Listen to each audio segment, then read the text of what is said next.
At first, the Scorn might have seemed a little underwhelming. Were they just a reskin of the Fallen we've been fighting since Destiny 1 with some new abilities?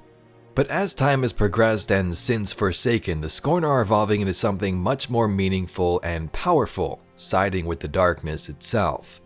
Today we're going to look at what the Scorn currently are, what they are trying to do, and how they've evolved since their first appearance under Aldrin Sov. Fallen didn't just become this. Someone did this to them. The fanatic himself, Fikrul, the leader of the Barons and the first of the Scorn. His dark magic has no place on my shore. No place. Last, and most certainly least, Aldrin Sov, traitor to his people and the man who pulled the trigger. He may be in the wind, but his Barons are ripe for the picking. Divide, conquer, isolate Aldrin. He'll wind up at your feet, and all you have to do is pull the trigger.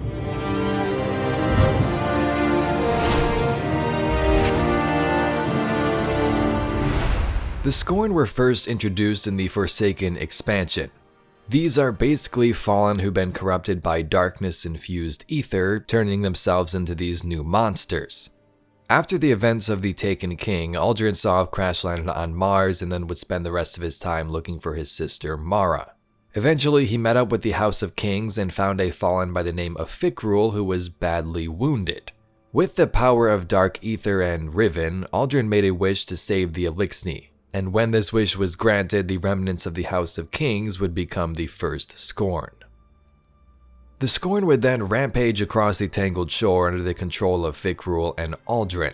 Higher up leaders next to those two, known as the Barons, would wreak havoc anywhere they went with their own unique powers and abilities, riding pikes, snipers, tricksters, and so on. In the end, the Barons, Fikrul, and Aldrin were destroyed by our Guardian, but this doesn't mean the system was cleansed of this Scorn infection though. In fact, it would seem that this was just the beginning. For years, the Scorn would linger around, in the Dreaming City reanimating Fikrul and the Howl Layer Strike, and then on the moon in Shadowkeep where the nightmares would soon rise. When their leaders were killed, it would seem some Scorn members would try to rise to power and take over, but basically they were chickens running around with their heads cut off. They didn't currently have a leader and they were just trying to get things together. The Glycon Incident expanded the ideals of the Scorn once more. Emperor Callus had brought a shipload of these Scorn to the Glycon Valatus, where he would experiment on them in an attempt to understand the darkness that he wished to commune with. The result of this was many Scorn died. You could see them littered around the place on surgical tables and things like that, but one of these did manage to survive and it was successful. That of course was the final boss, the Locus of Communion.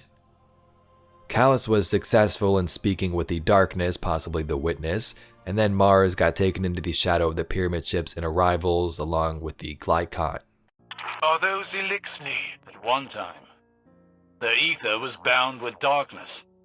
Now they're Scorn, rot-minded and easily swayed to violence. The perfect vessel, if one could keep them contained. Callus's surgeons experimented on the Scorn. Cranial dissections, dark ether drownings to engorge them. Science carved telepathic imprints into their brains, linked them together in shared consciousness. Their collective mind was then opened through an artifact, a crown of possession. All to exploit their connection to the darkness. In Season of the Lost, we saw the Scorn in an alliance with other races like the Hive and the Taken, fighting alongside them in the Dreaming City. This is where things start to get weird. They also could be spotted in the Ascendant Realm, one of the only races to be found here besides the Taken themselves. And dialogue in some of these side parts in here even explains how the Scorn are changing and evolving into something new, possibly with a new leader. So, the Scorn stage some sort of ritual combat? This is not of Elixni culture. Are they developing their own? The dark intellect of the Scorn is a cruel reflection of their former lives as Elixni. But to have reverse engineered a process to refine ascendant energy, they could not have done this on their own. These Scorn appeared to be in the early stages of developing some form of trial by combat. I'm reminded of your crucible, Guardian. Mockeries of life, sloughing off the skin of their former culture. If the Scorn are learning, changing, what are they becoming? In Witch Queen, the Scorn are in fact different. An organized army would storm the throne world, wanting to claim it for themselves. So yeah, as we deal with Hive and Savathun's tricks, we also have the Scorn as another thorn in our side. Scorn ahead. What are they doing here? They don't go anywhere without being directed. The reason the Scorn were so organized in the throne world was because they did have a new leader, and that leader was Ralk. Aboard the sunken pyramid in the throne world, we can witness Ralk's experiments on these subjects. He has many bodies frozen in amber-like devices, bones, and trophies of his past invasions. And much like Emperor Callus had his experiments, so did Ralk, and he was successful as well. In your explorations of the pyramid, you've learned that the Scorn were attempting to increase their power by using resonant runes stolen from the Lucent Brood in combination with worm larvae. Based on the reports from those who first entered to defeat Ralk, it seems these ritualistic experiments were a holdover from the plans of the disciple himself. One hidden agent goes as far to speculate that the Scorn Caretaker was itself the result of a successful worm fusion. Whatever the Scorn know of Amaru's plans, it's enough to motivate them to enhance their power further in order to counter his moves. The pyramid should continuously be monitored, as the Scorn show no signs of slowing down. Visit the pyramid regularly to clean the area. So when we first went into the Vow of the Disciple, we learned about Ralk and these experiments, and we first met the Caretaker. The Scorn were trying to defend their leader here in Ralk, and they were unsuccessful. After this, we're sent into the preservation mission to clean things up after Ralk's death, because the Scorn are in fact still here. Guardian, you're needed within the throne world pyramid. The Scorn have become frenzied at the death of the witness's disciple, Ralk. They seek to take the pyramid out of our hands and use its power to capture the throne world for themselves. One final, desperate attempt to win a battle they've already lost. Ensure it stays that way.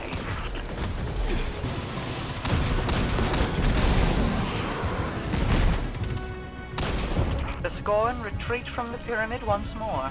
You will undoubtedly be needed again when they return. In the meantime, do not rush away. The pyramid holds many secrets yet. This shows us that even after their new leader's defeat, the Scorn see what these experiments were capable of. Maybe they too could infuse worms into themselves and create a new army, make themselves more powerful with darkness. If you even look closely and examine some of these enemies, they do appear a little different from others we've seen, like in the Dreaming City. Many community members have been pointing this out. They appear more purplish and kind of decaying.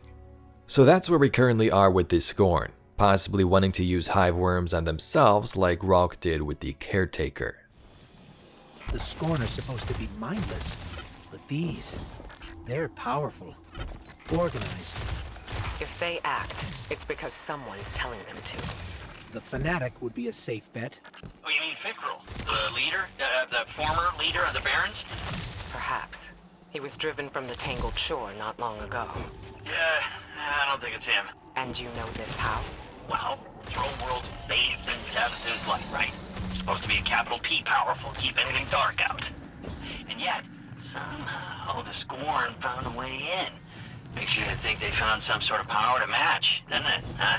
Then we don't yet know what we're dealing with here. For now, keep focused on the task at hand, Guardian.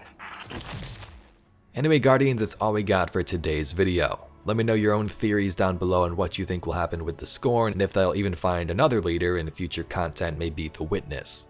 If you'd like to see some more Destiny lore and mysteries just like this video, please be sure to subscribe to the channel.